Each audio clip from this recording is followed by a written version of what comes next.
thought we were already done with Singapore's rainy season, but I guess we're not. Anyway, let's make the bid.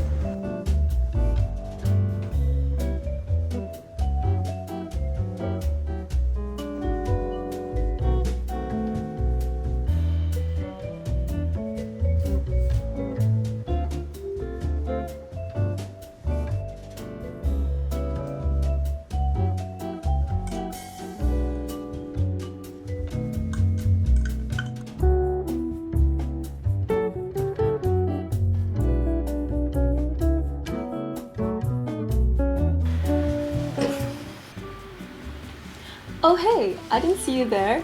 Welcome to the vlog.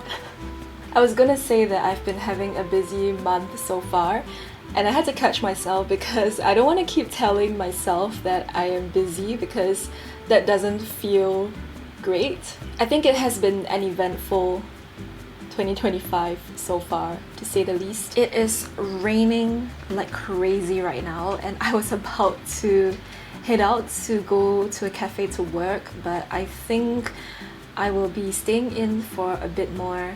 And the plan for today is to get some freelance work done, and then we'll be meeting a friend for dinner. And fun fact, anytime I'm working either outside or at home, I always love to wear my rings with me. I don't know, it's just such a simple way to feel put together, and even if I'm still dressed in my pajamas, I will still wear my rings on me. And I thought I would share a little bit more about the pieces that I own. The first one is this Flower of Life ring. I got this from someone that I consider to be like a wise woman figure in my life. And anytime I wear this ring, I just feel her presence, her energy, and that wisdom coming through, and I need a lot of that in my life. The other ring that I own is this gold sapphire ring. It's pretty beat up, to be honest, because I wear this like every single day. And I got this from a trip with some friends. It was such an amazing trip. I always think of that trip with such fond memories, and wearing this ring just kind of takes me back to that magical place. Gives me just like a shot of joy every time I look at it. And I've been looking for pieces that I can add to the two rings that I have. And so it was perfect timing when Luisa decided to reach out and give me some of their pieces, so I thought I would also share them with you today. The first one is this twist gold ring that has a thicker band to it, which I thought was a great addition to help to balance out the really chunky Flower of Life ring that I've got. They also sent me a ring set, which honestly I have been on the hunt for, because I can change up the look of my rings in so many different ways just from having one other set. The thing that I really look out for when I buy jewelry is that it needs to be water resistant, because I do wear my rings pretty much the whole day, and if I'm working outside and I need to like wash my hands, or if I get in contact with water, don't want to have to remove my rings or place them in like a public place. So the fact that Ana Luisa's rings are water resistant and also hypoallergenic are really big plus points for me. And it all comes with a 2-year warranty, so if you're in the market for something high quality for yourself or for anyone that you're gifting to, I would recommend checking out Ana Luisa.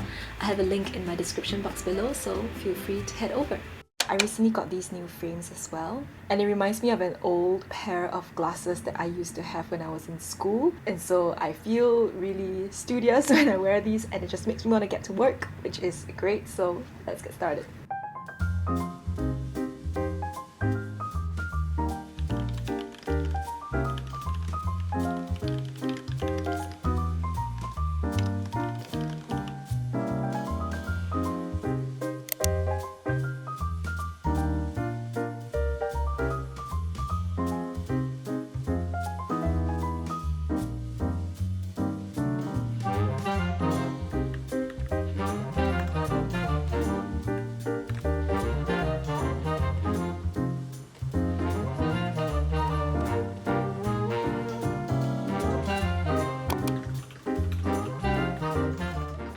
Alright, it is 5:30 and it is time to head out for dinner with my friend. I'm feeling really productive and inspired today, and I noticed that this is the cycle that I'm always in, you know, like I will have days of feeling really productive, inspired, and I will like want to keep going. After that, I tend to like, I guess, get into a place of self-sabotage, and I would end up feeling really down, or for some reason there will be some issue and I end up feeling really upset or frustrated about something, and I'm always going through these ups and downs with my work life. And I was reading The Artist's Way book, which I will talk a little bit more about later on tonight because I do have some exercises in there that I need to do. But basically, The Artist's Way is like a course book, and it does talk about this idea of how sometimes we keep attracting situations or people in our lives that create perfect conditions for us to not become our best selves just because we are comfortable in our old patterns or because we are not willing to let go of what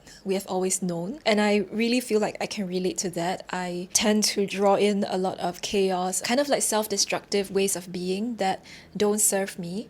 And I think it's just because I'm also really afraid of like, what if I keep being productive? Like, what if I continue to do well in life? Like, what would that reality look like? I know it sounds so crazy, but to put it plainly, you can call it a fear of success. I also think that it kind of runs a bit deeper than that. It's an attachment to a kind of life circumstance that I have always known, that I'm so afraid of letting go of, even though I am well aware that this kind of chaotic, destructive circumstance pattern really doesn't work for me. So I think today's dinner is kind of like really doing me really well because I would, in these instances, just try to continue working and ride that productive wave, or so I think. And I don't really have like a more balanced approach to my work and to be more consistent with how I move forward. So I'm gonna work on that, and I'm gonna work on also creating space in my life for enjoyment, for me to breathe. Allowing myself to do that, like it's not that big of a deal that I am stepping away for like 3 hours to go have a nice dinner. Like it's gonna be okay. So let's go.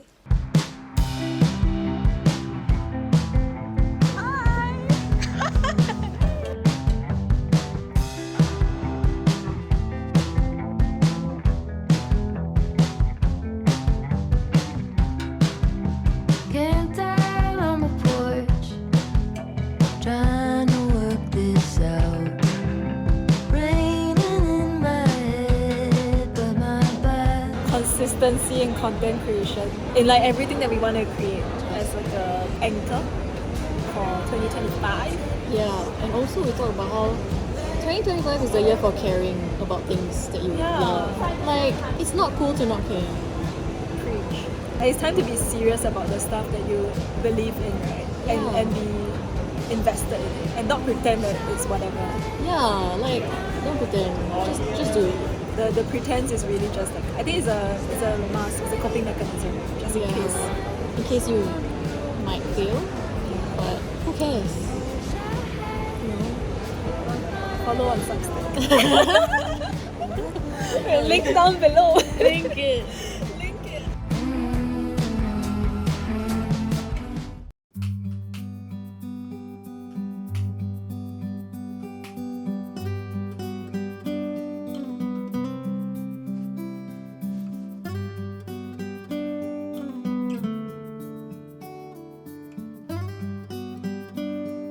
Currently reading my Artist's Way book, and this is actually a book and also it is a course. So in addition to the written material here, there is a 12-week course with weekly worksheets and questions in recovering our creative selves. I think I spoke about this in my last video where I felt like I came into 2025 with such high hopes. Straight after I posted my first video, I just kind of went on a downward spiral where I didn't really know how to move forward with my creativity. I had a bunch of excuses for myself, like I didn't have time, I wasn't good enough, I need to perfect my craft more, blah blah blah. And that ended up in me procrastinating a lot on posting and creating the content that I wanted to make. And so I just felt like, it was time that I reached out to get some help, and I decided to get the book to work through my own creativity. I'm now on week 3, and so far I have been really enjoying the course. I knew that I would because I was already writing like my morning pages, which is a tool that is given in this book, and I've already been doing that since last year because I heard other YouTubers talking about it. The morning pages tool has been really helpful for me so far, and diving deeper into the material here has just really inspired me and helped me to get a better sense of what creativity is, which is in and of itself a very subjective and a very, I want to say, vague term, because everybody has a different experience and understanding of their own creativity. It's such a personal and unique thing, and this book so far has really helped me to get a pulse on who my creative self is, who is my inner artist, what I can do to get into that elusive creative flow state. I always thought that being creative was something a little bit more difficult to access, like you either had it or you didn't, like you had talent or you didn't have that talent, you either had the eye for design or you just didn't. And something that really resonated with me so far in the book was when the author, Julia, she said that it's easier to be creative than to not be creative. When I heard that, something just clicked in me because it makes so much sense. Like in the last 2 months, when I was procrastinating on making my YouTube videos, when I was beating myself up and comparing myself with other people, I wasn't feeling great. I wasn't feeling myself. It's a pretty shitty place to be in when you are denying yourself of your own visions and your own dreams and beating yourself up that way. It is so much easier to just pick up the camera and film and make stuff and execute on the things that I want to do. I internally set a really high barrier of entry for myself, especially with the things that I want to do. I don't consider myself athletic, so I really don't care if I am the slowest person in the room. So I don't have any expectations of myself when it comes to like my running speed or something. But when it comes to things that I'm actually invested in, I set these high expectations for myself, almost to say like, if I don't meet this creative, perfect vision that I have of who I think I should be and what I think I should make, then I might as well don't do it. I might as well not put myself out there. And the tendency is to believe that voice, is to believe that, yeah, I don't have the best YouTube videos, the most beautifully aesthetic, creative concept. Therefore, I should build up my skills before I put stuff into the world. This way of beating myself up, putting such high pressure on myself, is so difficult to exist with. And it is just so much easier to just do it, and stop thinking so much about it. I actually didn't tell a lot of my friends about my YouTube channel up until like about 2 weeks ago. I started to tell some of my close friends that this is what I was doing, and I thought I would be met with a little bit of skepticism and judgment from them, but I've just been receiving so much love. Like everyone has been so supportive. Like I even just spoke to some strangers, told them about like, oh yeah, this is what I'm doing as part of like casual conversation, and they were so supportive. Like they were just genuinely happy for me, and they also told me that they were working on their own YouTube channels. Like when I open up myself to receive good things from the universe, I do get them, like I do receive them, and the world isn't that scary of a place that I think it is. I think as artists, and broadly speaking as people as well, we do need to feel safe. We do need to realize that we can create safe spaces for ourselves. We can set healthy boundaries with the world, choose to create the kind of reality that we want to live in, one that is safe and supportive, and each and every one of us has that ability to do that. And I think we should do that for ourselves so that we can really do the things that we want to do and have the best lives that we can have. I'll check back with you guys once I get through more of the book. But yeah, so far been really enjoying it, and I've been learning so much.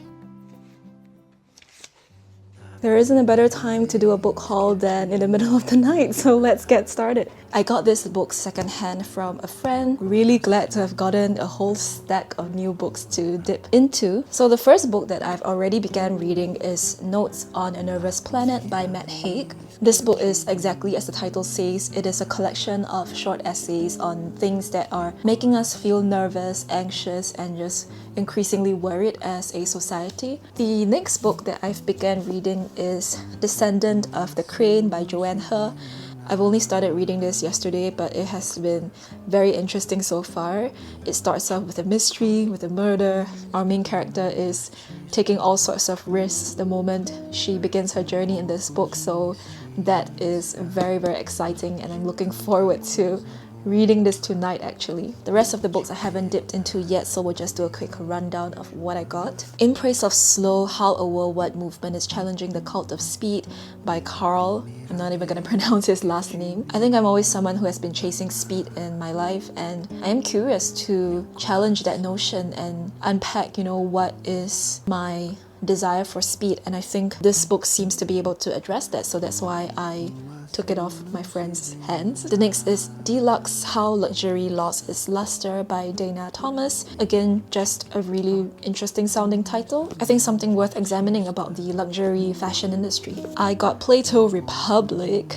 I really haven't looked into philosophy properly before, and one of my New Year's resolutions this year is to expose myself to more of these subjects, read more, watch more documentaries, study more on topics like history, geography, philosophy. So I had to get this one. I don't know what to expect, but we'll see. On that same vein, I also got readings in classical Chinese philosophy. I think there's so much that Chinese philosophy can offer, so much wisdom, and I would really love to understand more about it, see how that can be applied to modern day life, or my life at the very least. The next book that I got is The Division of Labor in Society by Emile Durkheim. Again, I was just drawn to the title of this book. I think work, labor, and the whole concept of like a 9 to 5 is something that I didn't question before I got into it, and only when I started working that I began to wonder if this was the life for me. So yeah, I'm interested to learn more about what are the broader societal, sociological forces that are shaping our relationship with work as a society. The next book is What is Life by Paul Nurse. Again, I was judging the book by its cover and just really intrigued by this title, but I think that it's going to be an interesting one. And the last two are more fiction books that I got. The first is IQ84, or is it 1Q84? Honestly, I don't know, but it is a book by Murakami. I think this is like such a viral book. I've heard so much about it. Yeah, I can't wait to join the bandwagon. And another very viral book that I've been seeing everywhere is I Want to Die, But I Want to Eat Tteokbokki by Baek Se-hee. And yeah, I am just ready to join the hype and see what it's all about. So these are all the books that I got. I am so happy that I got them, and I'm so excited to dip into them, learn more, and expose myself to more ideas from other people. Truly, words cannot describe how happy I am to have these. Like, it brings me so much joy to just look at my stack of books and like start reading them at night.